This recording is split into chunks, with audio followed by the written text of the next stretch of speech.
Hi, this is Tom Scarta. I'm a certified franchise executive, and I match people with franchise opportunities based on skills and personality, kind of like the eHarmony of business. I'm here today to talk about the 4 common pitfalls that people get snared by when they start looking for franchise opportunities. One of the main things, or one of the first things that I run into all the time with folks, is they want to get into something that has to do with their hobby. Now, if you get into a franchise based on your hobby, you might be in for a disappointment. As an example, I recently had a gentleman from Wall Street. He called me up and said, "Tom, I love golf, just been laid off, and I would love to get into a golf franchise." And I said, "Okay, no problem, I could do that. However, I guarantee in about 6 months you're going to hate golf if you're trying to pay your mortgage with it." I said, "How about if you follow my process and then we find something for you that will give you all the time and the money in the world to golf to your heart's content?" He said, okay, he agreed. We went through my process and we found him a fantastic opportunity that gives him a lot of flexibility and allows him to work hard and then play hard. And I think that's a great thing for somebody that really wants some flexibility in their life. Another thing that people feel that they need to do is get into a business that has a lack of competition. It would be great if you had no competition. But if you think about no competition, that would actually be scary. If I said, "Hey, listen, I got something for you and no one's ever done it before," you would probably shy away from that. A lot of times folks will call me up and say, "Tom, in my town there's not an XYZ franchise for 40 miles in each direction." That sounds appetizing at first, and your town might be a great opportunity, I'll tell them.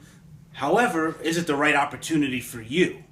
Just because it's not there, you got to really think about the day-to-day operation. Even though it seems like the best thing since sliced bread, if you have to wake up at 4 in the morning, or if you have to be up in the evening after dinner at that business or on the weekends, that would really stink no matter how much money you made.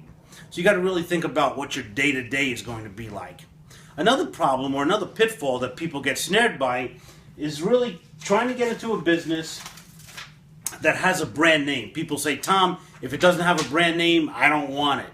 And that is really a misnomer. You can have a great franchise that isn't a well-known brand name. If you think about it, a brand name, if you know it, the ship has probably already sailed. That concept has grown across the country, and it's probably not the best thing, or it's going to be really expensive to get into. I always say, look for something that's emerging, you do your homework, and we figure out if it's going to be the next big thing. That's a great way to get into business. Another thing that people fall into is wanting to get into something that is the hottest thing, the flash in the pan. And I highly recommend not doing that.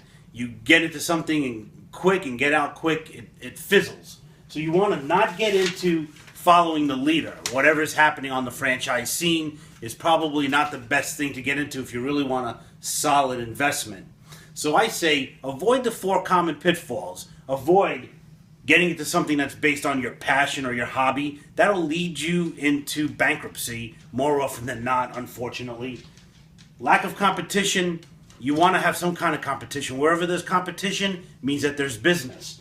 A brand name, it's great to have a brand name, but why not get in on the bottom floor instead of paying the highest price to get in to something that everybody knows? People feel the safety in that, but you pay the price for it. And of course, following the leader is a big mistake. You got to get into something that works for you, for your family, and for your future. And that's the best way to choose a franchise. This is Tom Scarta, and again, I will see you on the next video. Stay tuned.